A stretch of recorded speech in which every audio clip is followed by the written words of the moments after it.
Thanks very much. It's a real pleasure to be here, and thank you all for coming despite the nice weather. I was slightly tempted to sit down on the terrace myself, so it's really nice to see that so many of you are here. Back in 2013, Michael Osborne and I published a paper in which we estimated roughly 47% of jobs are at risk of automation. And a question that we got quite frequently since then is it something there's something different about this time, right? Because we've been through periods of technological change before. And what I would like to do today is to take you through some of the history about mechanization and jobs. Because one thing that I found quite extraordinary when researching this book is that technology has progressed enormously over the past 200 years. But the debate surrounding its effects has not. And as many of you will have noted, we are living in a period of automation anxiety where few people feel enthusiastic about the tornado that's coming for the office. And in fact, a majority of Americans now think that governments should impose restrictions on how many machines businesses can install and implement in production.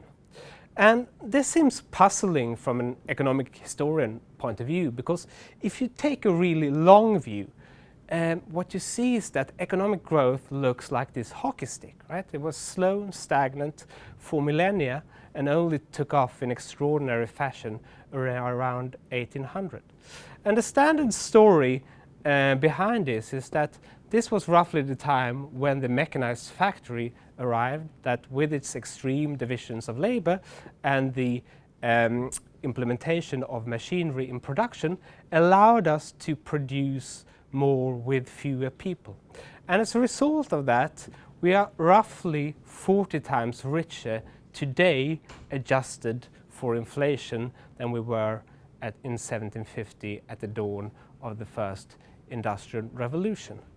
And needless to say, that, if anything, understates the transformation that has taken place, because the consumer basket that you could buy with that income today is so much more diverse than it was in 1750, right? People back then could only look at the lives of the wealthy in envy who had servants to do the most tedious things for them. Today we all have access to the electric servant in terms of dishwashers, washing machines, vacuum cleaners and so on, that relieve us of a lot of tedious work, not to mention other minor inventions like the automobile and antibiotics. And if that isn't evidence of progress enough, consider the fact that producing those goods and earning those higher incomes is much more comfortable today as well. Back in 1900, a lot of people still work in coal mining. Explosions and cave-ins were part of everyday working life. Lung disease came as part of the work package. And today, most of us work in air-conditioned offices. I was just told that you have a massage room next door and a gym that you can go to during the lunch break, if you like. So it's quite extraordinary how much working conditions have improved, and in large part because of technology, right? Even occupations that still exist today have been transformed beyond recognition. Back in 1900, a farmer would have walked the fields with nothing more than animal power, and today that same worker can sit in an air-conditioned tractor and listen to the music of his or her choice. So there's no doubt that a lot of progress has been made. I'm here to tell you that, unfortunately, that is just half of the story. The Industrial Revolution created the foundations for the modern world we live in today, but getting there involved painful transition.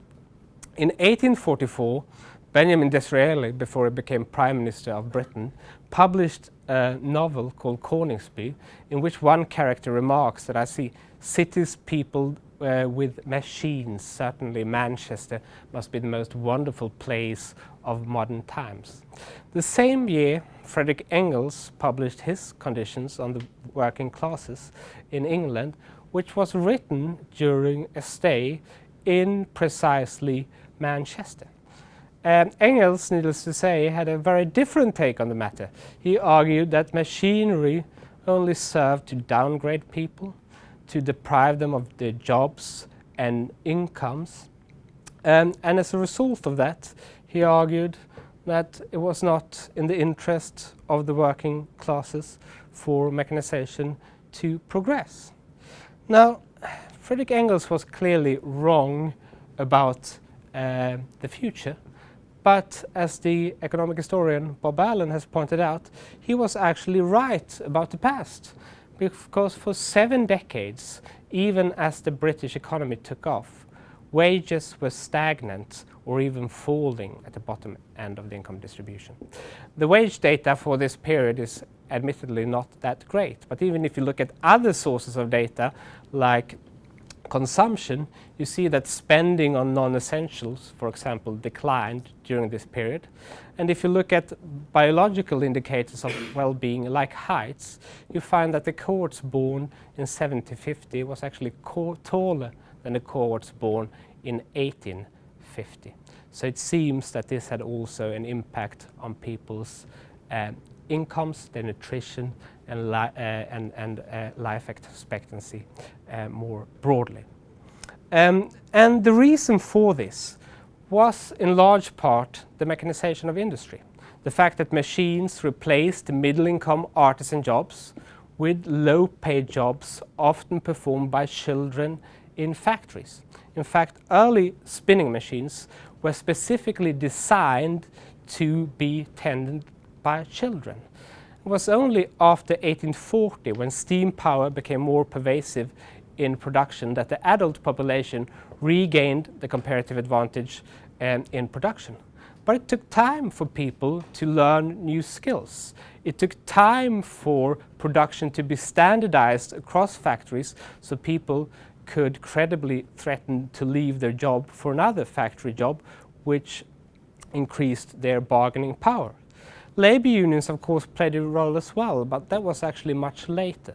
So the upsurge in wages during the later stages of the Industrial Revolution, as argued in the book, is best explained by the industrialization process itself, but getting there took a long time.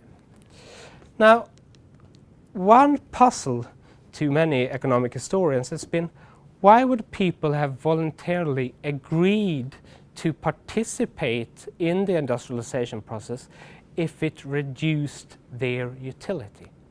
The simple answer is that they didn't. They petitioned to Parliament to block the introduction of labor-replacing technologies, and they frequently rioted against the mechanized factory. Some of you will have heard about the Luddite riots, but they were only part of a long wave of riots that spread across continental Europe, Britain, and even China. And how did the British government respond to those riots? Well, not too unfrequently, they sent up troops against the rioters. And in fact, the army that was sent against the Luddites was larger than the army that Wellington took against Napoleon in the Peninsular War of 1808. So I think it's important to remember that a lot of revolutionary technologies also spread a lot of political revolutionaries along the way. What began with the introduction of the first machines in factories and ended with the construction of the railroads also ended with the publication of the Communist Manifesto. Now, I'm not here to predict a socialist revolution, but I do note that levels of income inequality have increased rapidly in recent decades and have been approaching levels not seen since the Industrial Revolution of the 18th and 19th century. And needless to say, What's driving this is not spinning machines and steam power, but it's a new technology. It's essentially computerization. And the first electronic computer was developed at the University of Pennsylvania in 1947, but it was probably too large to be fitted into this room, and as a result of that, it had virtually no impact on the labor market and productivity growth.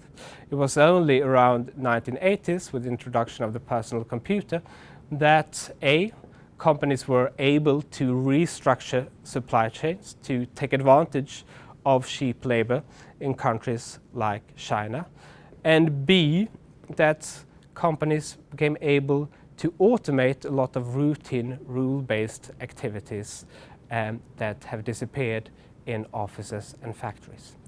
And this automation has been very good for some of us, right? So most people in this room, we are able to work more productively with the help of computers, and we can reach a global marketplace to export our ideas. But it hasn't been that great for everyone. And if you look at prime-age men with no more than a high school degree in the United States, their wages have actually fallen for 3 consecutive decades. They have been worse off in the labor market due to, in large part, automation. Now, we have already seen a backlash against globalization, but automation and globalization have had very similar effects on the unskilled and their communities. Where the robots are is also where many of America's problems are.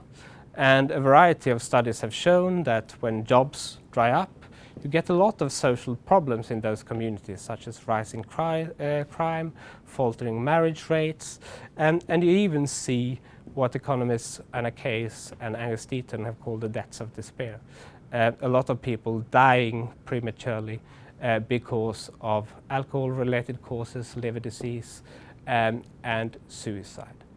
And not too surprisingly, these are also the electoral districts that are most likely to opt for radical political change. Our studies shows that much of the 2016 election actually played out in electoral districts which adopted robots very extensively.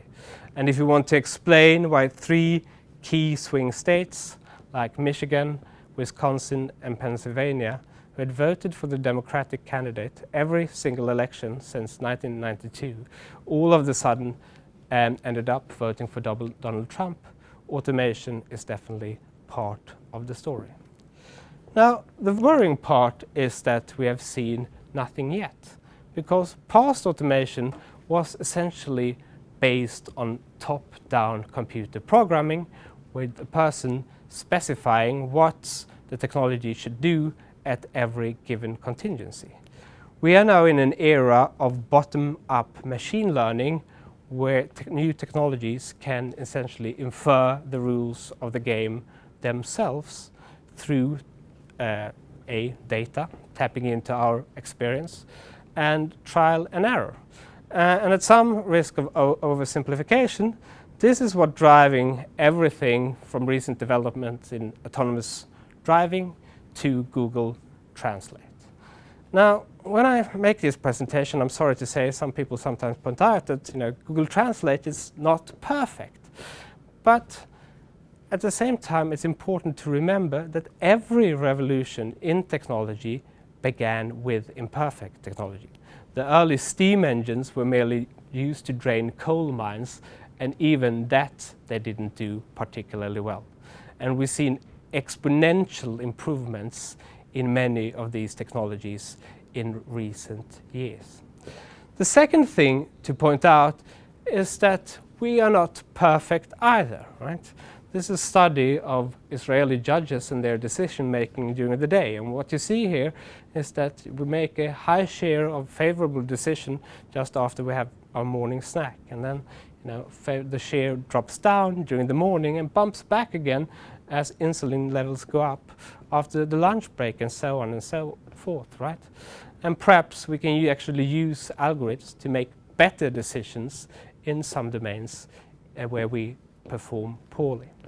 Thirdly, I think it's worthwhile pointing out that much automation doesn't happen by replicating exactly what the human worker does, right? We didn't automate laundry work by building robots that walked out from the kitchen into the forest, chopped down trees, carried wood and buckets of water into the home, heated it on the stove, and then performed the motions of hand washing, right? We did that by inventing the electric washing machine. In the same way, we didn't automate away the work of lamplighters by building robots that are capable of climbing lampposts. And engineers have, at least historically, been very good at circumventing some engineering bottlenecks by simplifying tasks, and I suspect that is likely to continue. That being said, though, there are still certain domains in which computers perform poorly. Simple things for us, like deciding what's a piece of rubbish lying on the floor and what's a really important document, is still something that is very hard to explain, and there are no general purpose robots that are able to do all of the things that your cleaner does, for example. When it comes to more complex tasks like creativity and complex social interactions, we also see that technologies are still performing quite poorly, right? And I think this is well captured by the Turing test, where chatbots try to convince human judges of them being a person. And some people argue that there was a breakthrough a couple of years ago when one chatbot actually managed to convince 30% of human judges of it being a person. But it did so by pretending to be a 13-year-old orphan Russian boy speaking English as his second language with no understanding of English culture. And if you think about the variety of much more complex social interactions you do in your daily jobs, I think it's almost inconceivable that you will be replaced in those tasks in the near future. Now, a key question that emerges from this is then, how intensive are our jobs in tasks that correspond to these engineering bottlenecks to automation?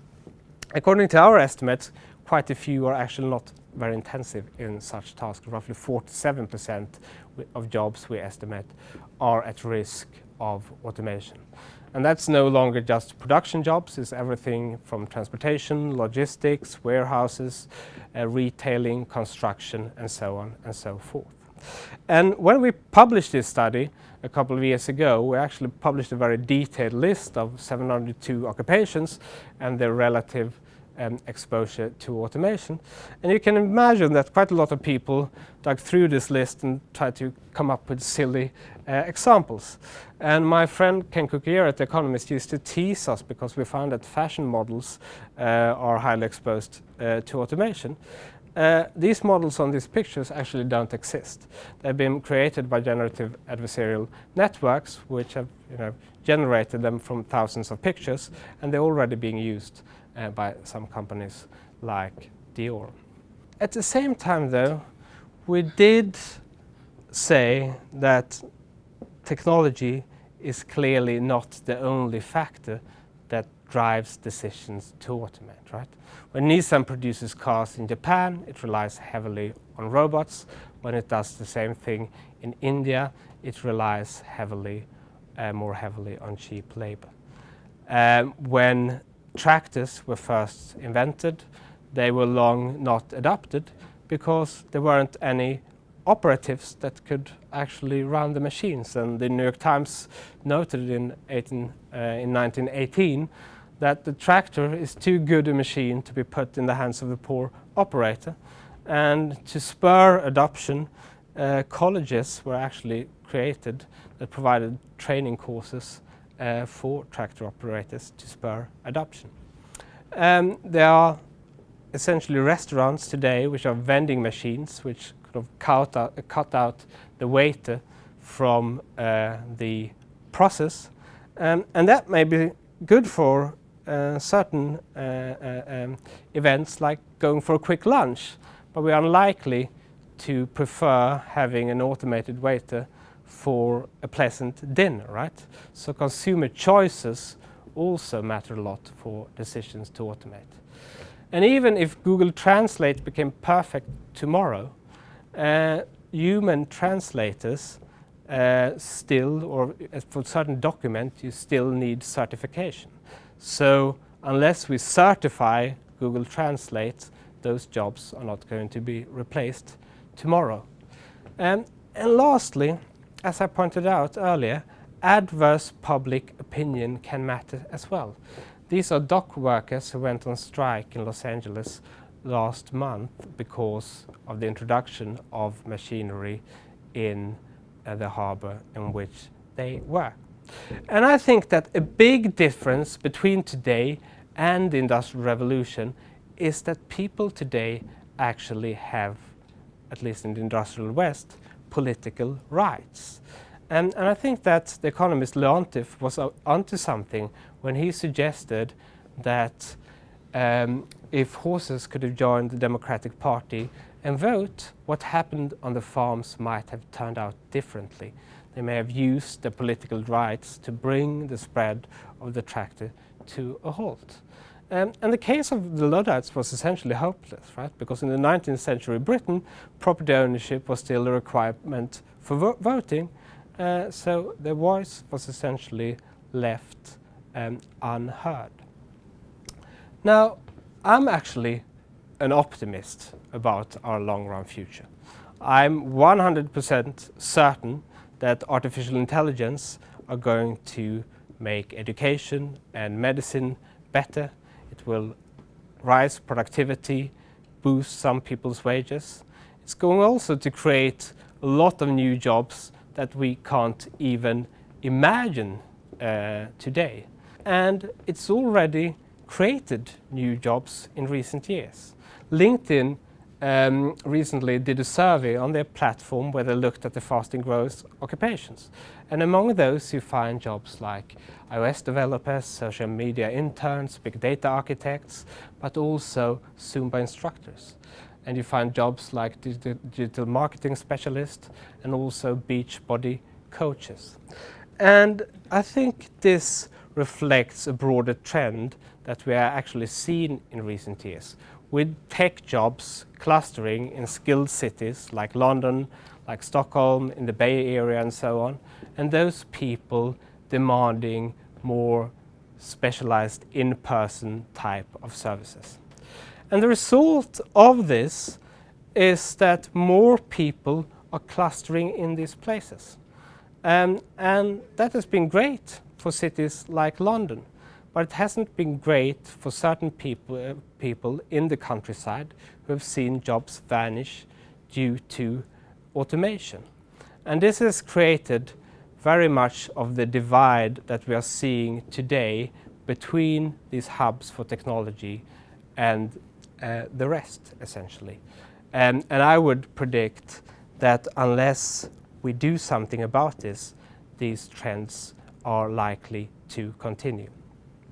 The book is called The Technology Trap, and the technology trap actually refers to pre-industrial times when workers frequently resisted the implementation of new technologies, and governments, fearing social unrest, essentially sided with angry workers. And as a result of that, new technologies were often resisted and often outright blocked. And this meant that economic growth was also slow for a very long time. The question I ask in the book is, could we return to this technology trap in which governments tax robots and break up technology companies and essentially try to hinder the spread of automation technologies? The simple truth is that I'm far from sure about that, but I do think that it is a real risk. And I think to harvest the long-term gains from artificial intelligence and other technologies on the horizon, we need to think through the short-term dynamics quite carefully. And I think that's probably a good place to open up for questions. So thank you all for coming, and great to be with you.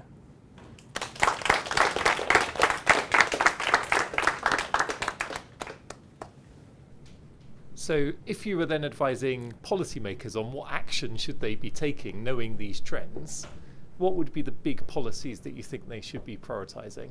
I think the key word there is, in a way, big, because everybody thinks that you have a big challenge and you need a big policy change to sort of solve it. And unfortunately, I don't think that there is this one big policy that to deal with the challenges that we face. It's more of a package of many things that individually may sound minor, but that collectively can make a big difference.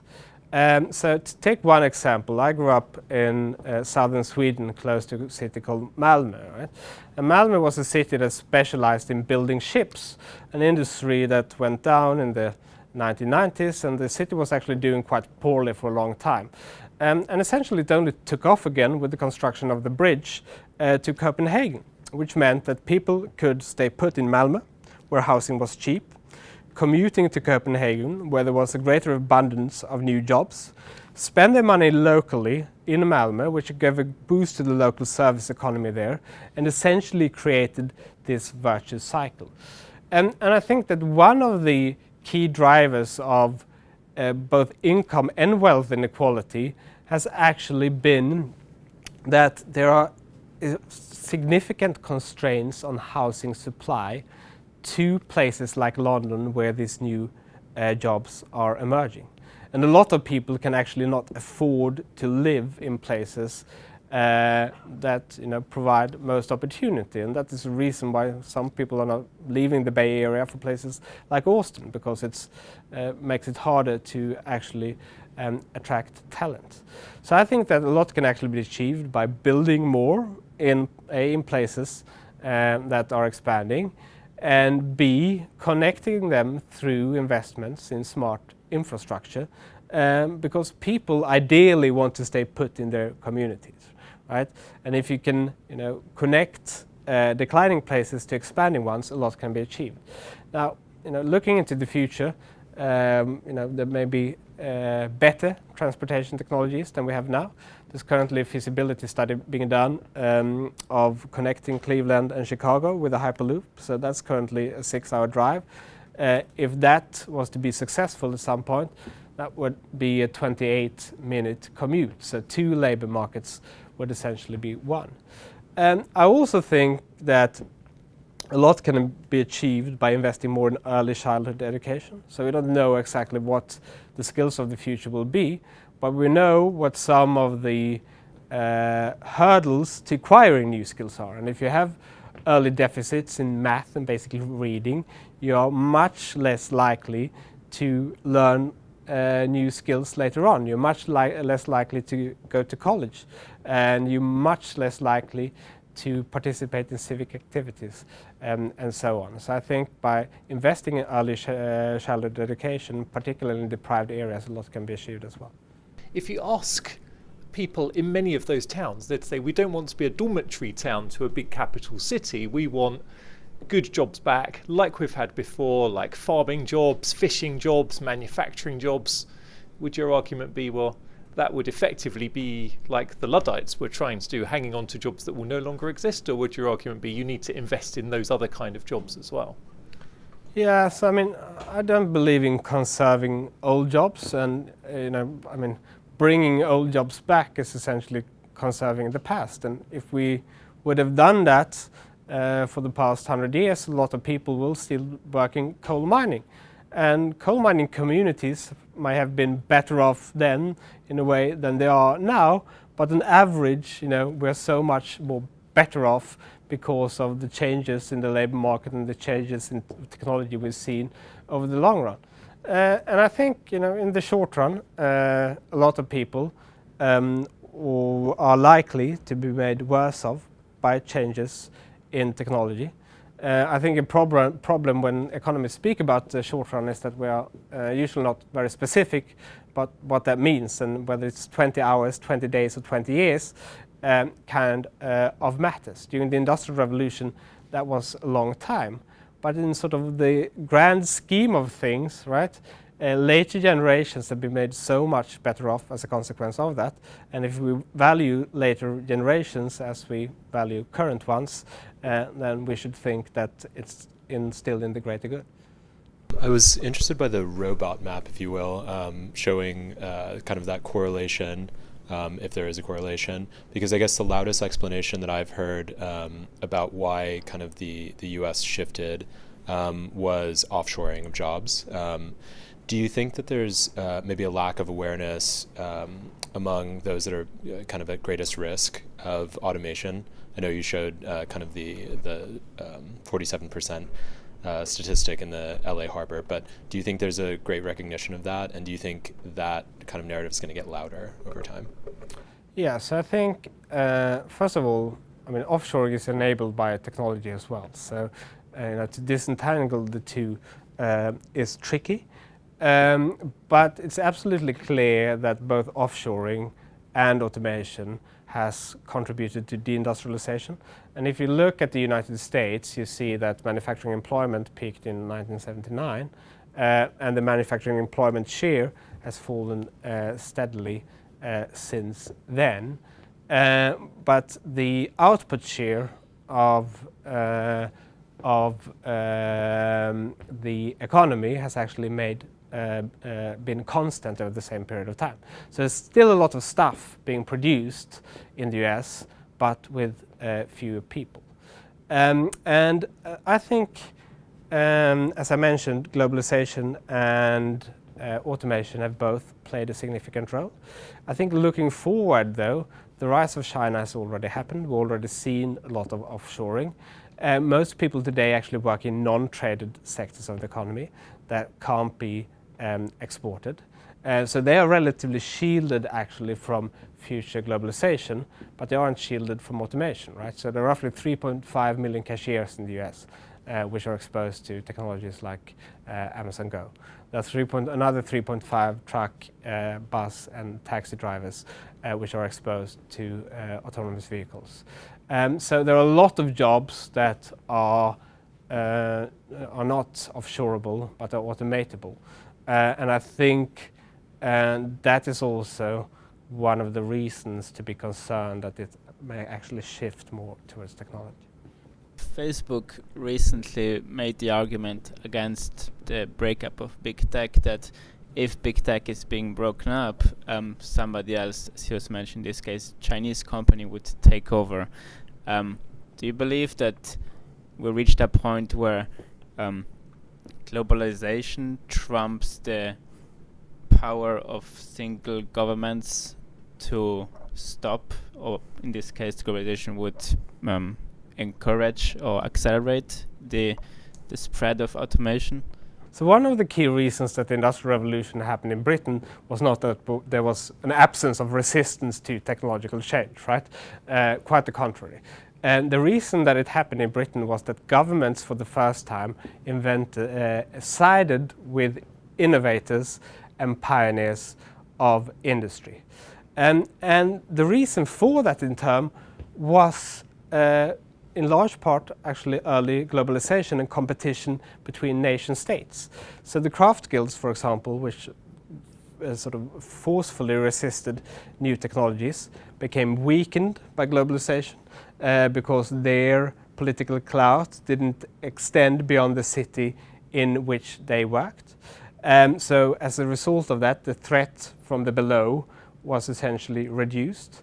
And because governments increasingly realized that their military muscle depended on their economic strength, they also invested more in mechanization and allowed it to thrive. And I think that essentially goes to your question in the sense that we are concerned about an outside threat or competitor gaining from imposing essentially new technologies potentially on their population, even if there is resistance to them. Now, in most modern democracies, we are more worried about the short run than the Chinese government is, for example. And whether we have Jeremy Corbyn or Boris Johnson in office, they all worry about being elected in the next general election.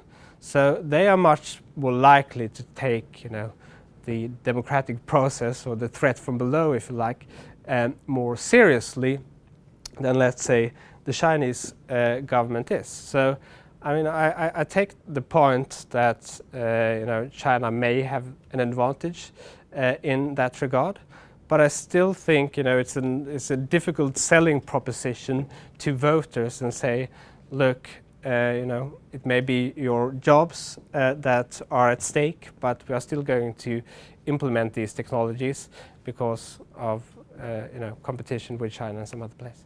One question I have is one of the kind of things, components of the processes that are happening today is the environmental challenges and limits that we're reaching. How do you see this play out within the kind of processes that are occurring right now? And do you see this different from before? Sorry, you're asking about the environmental challenges related to automation? Yeah. Okay. So, I mean, I don't have a strong view on that. So I think there's a tendency of new industries to be, less carbon intensive than past industries. And I think as the economy dematerializes, that is going to be less of an issue with new innovations. I mean, if you speak to our group of geoengineering at Oxford Martin School, they actually think that to reach the 2% target, you need technical solutions, because even if you stop carbon emissions tomorrow, you're not going to reach it. So I think sort of stopping the technological clock due to environmental concerns, which I take to be slightly implicit in your question, maybe it was not, is not a great idea. But my question was more about whether you think that the limits that we're reaching are kind of configuring a different scenario to what was happening in the previous industrial revolution, when those limits just simply weren't there because we had like all of the resources to use. And I was wondering whether you see this factor play out within the processes that are occurring right now. But you then said you kind of answered, so thanks. Right. Thanks. No, but there were actually some significant limits. So I mean, the early industrial revolution in part also happened in northern England because it was close to coal, and transportation costs were still relatively high. So there was actually a constraining factor in the early days of industrialization as well. I think you mentioned it in the introduction of the book, that there was also the impact on communities. So for example, during the Industrial Revolution, and what we have witnessed until now, probably social order is very similar, right? Roughly, right? I mean, like, people moved into factories, they still work together, the community was much more stronger. While actually now with technology, I think there is a much more shift to individualism, the concentration of power even more in less people. How do you compare kind of the societal impact of technology during the Industrial Revolution versus what we were just doing? So I think in that regard, the Industrial Revolution was mainly more disruptive in the sense that a lot of people, so we still, people still worked, but few people actually had jobs, right? Most people worked at their own pace, at home, often, close to their relatives and children, and everybody was under one roof. And what the factory city essentially did is to take a lot of people from various places across the country and bring them all together in rather unhealthy, aesthetically unappealing environments, and at wages which hardly compensated for those working conditions. So I think in that sense the Industrial Revolution might have been more disruptive than what we've seen today. You've touched a little bit about the policy level and some of the things you could do there. What would be your advice at the individual level if you're speaking to somebody who is facing, say, imminent threat to their role, maybe due to the Amazon type of situation of an automation of checkout or something? Is it simply reskill? And also, is there a role the government ought to be playing in terms of helping them find that next role in terms of that reskilling journey? Right. So it's a great question. I'm an academic, not a career advisor, but broadly speaking, I think you do well in focusing on things that machines do poorly. So I think a lot of work that involves complex social interactions, creativity, for example, is a good start. I do note that at computer science we struggle to keep PhD students for the first 6 months, right? Because they get hired by Google and other companies, and it's clearly a skill set that's enormously in demand. Broadly speaking, I mean, also if you think that data is the new oil, it's a cliche, but nonetheless, statistics and machine learning generally is probably a good idea. But I think people need to figure out for themselves what they enjoy and what they're good at as well, so I don't have a very strong opinion on that.